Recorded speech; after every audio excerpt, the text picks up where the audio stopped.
When I woke up this morning, I decided to kind of just lay there and just think. A little warming up of the engine, the mental engines before I start my day. And for some reason, I started to sing the ABCs. And when's the last time you sang the ABCs? If you're, older than a teenager. Or preteen. I don't remember singing it for a very long time. Years. I haven't sang that song for years. It kind of brought back a lot of memories. Yeah, I was thinking back to elementary school. Back then, that song mattered a whole lot more than now. Like, that was probably the most important thing before I turned 5. When you first start learning the ABCs, that takes up your being. Once you learn your alphabet, sky's the limit. Vowels, A, E, I, O, U, sometimes Y. All those consonants, and when you put them all together, it can build relationships. It's really amazing. I should probably get into linguistics or something. I mean, I'm sure we can all remember that time when we were copying the letters like our teacher was telling us. Like, first you have to do A, B, and C, then you have to do D, E, F, and all that jazz. That's life. The ABCs are life. I mean, there are 26 letters in the alphabet. 26 letters. And with those 26 letters, you can do so many things. You can do amazing things. You can write a script, make a movie, you can write a play. You can explore the darkest depths of your soul and then make it just in time for a cup of tea. And it all comes back to the basics. It's the simple things that build up into the larger things, the bigger things, and the amazing things. And then I'm sure when you look back, it's like, oh, the simple things are just as amazing. I feel like I've had a lot of wasted time not building, but at the same time, I spent a lot of time trying to accumulate all these experiences and things, like all these memories, gaining all these memories and try to figure out how to use them.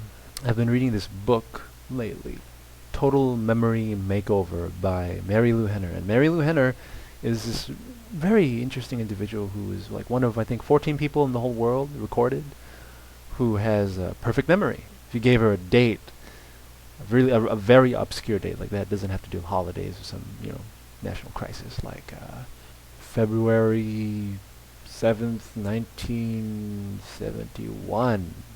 She could tell you what happened that day. But the whole book's teaching me a lot about making connections again, and I kind of forgot how everything was so interwoven. It's kind of beautiful. It's been years since I actually looked at things this way, and I guess I've had enough time to kind of just go on automatic and gain a number of very different experiences. Don't worry, I didn't go through a Holocaust or something. I didn't survive a genocide. I can still say I've had some unique memories that I think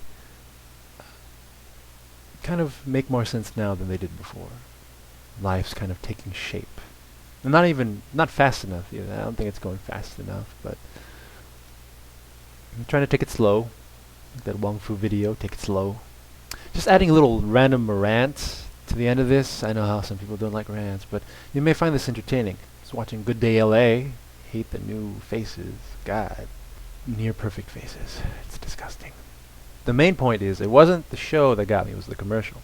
And it was this commercial for Arrowhead Mountain Spring Water. It was this amazing commercial where, like, basically the whole thing involves the camera following this drop of water as it travels around the world, through all these crevices and cracks and through all this crust and through all these waterfalls. The whole adventure led up to this voice narrating at the end of the commercial saying, "And it all leads to Arrowhead Mountain Spring Water." How presumptuous can you be to say that water leads to your company, your little corporation, just because you managed to put a label on water and a price tag on water, all of a sudden, you're the prime source of liquids throughout the world. And anybody who's gullible enough to fall for it I hope they get plastic cancer.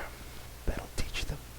No, I really hope you don't. I hope actually that you take this into consideration and just Next time you go to a store and you walk down the water I don't know, whatever the whatever the water aisle is, don't think that they own the water. They don't own the water. Water belongs to everyone. It's in us. You know, if the corporations could figure out a way of putting a price on the water that's running through our bodies, I'm sure they would. I'm sure they would. You can put a price tag on anything if you wanted to. Stay educated. I'm trying to do that myself. Trying to update my memory banks with new info. Well, that's all for today, this morning. I think I'm going to try to make a habit of doing this in the morning, because it gives me an incentive to kind of be more proactive. I like this. I like it. Yeah. If you excuse me, I have an important date. Bye.